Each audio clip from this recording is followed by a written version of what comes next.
في ظل احتفالات مصر بانتصارات اكتوبر المجيد، خدنا الكاميرا بتاعتنا النهارده ونزلنا على ارض الواقع علشان التيار المصري المجنون. هم بيقولوا عليه كده، لكن انا من وجهة نظري لشراسته القتالية وشجاعته في ضرب اي خطر عن الوطن. هو وكثير من نسور الجو في هذا الوطن وفي هذا الأرض التي حباها الله بكثير من الخيرات، ودايما أنا بقول أن نهر الأبطال لا يجف ولا ينضب في هذا الوطن. طبعا لولاش انتصارات أكتوبر ما كانش في هذه المناظر الجميلة، ما كانش فيه خضرة، ما كانش فيه طرق، ما كانش هيبقى فيه إنسان. في الواقع إن الأبطال قدموا لمصر الكثير والكثير. أحب برضو أن أنا أقول الرياضة، لولاش حرب أكتوبر ما كانتش ظهرت الرياضة. الرياضة مش أبو تريكة والحضري، الرياضة حاجات كتير، زي مثلا المبنى اللي قدامنا ده، احنا شايفينه. المبنى ده ملعب من ملاعب الاسكواش، وأمثلة كتير كتير كتير.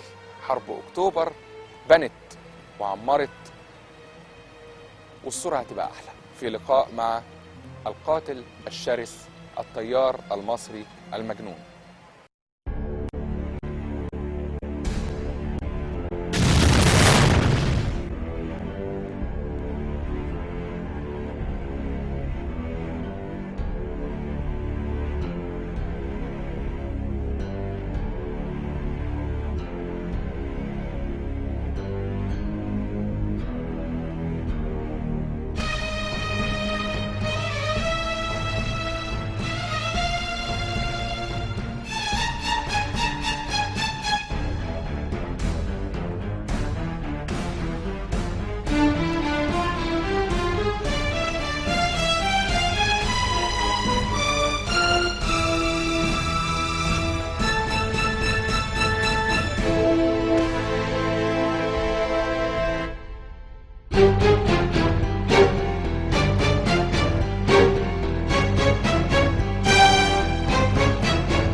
احنا على طريق ربنا سبحانه وتعالى، والاذان بيدن.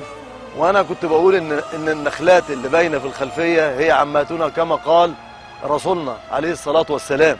ورا النخلات الرياضي الرئيس حسني مبارك اللي عمل لنا الاسكواش وادخل الاسكواش في مصر وحبب الشباب فيها. اسرائيل بتقول ان المنصوري مجنون. المنصوري مش مجنون، المنصوري بيدافع عن عرضه وبلده وارضه، وهتجنن عليهم تاني وتالت، واذا جم تالت هنقطع لهم وايدهم التانيه ورقبتهم كمان.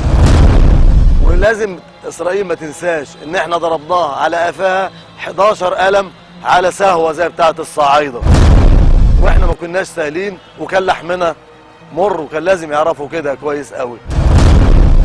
انور السادات راح لهم في الكنيسه في عقر دارهم وضحك عليهم واداهم ورقه وخدنا ارضنا. قال لهم القدس لاجئين يرجعوا، لو حرب احنا هنحارب، سلام احنا بتوع السلام. ولو ما كناش عملنا كده كان زمان ارضنا لغايه النهارده مش موجوده. الحمد لله الحمد لله 37 سنه عدت واخدين حاجتنا. موسى ديان اكتئب، وبيجن اكتئب، وبولدا مائير ماتت عشان السادات ضحك عليهم.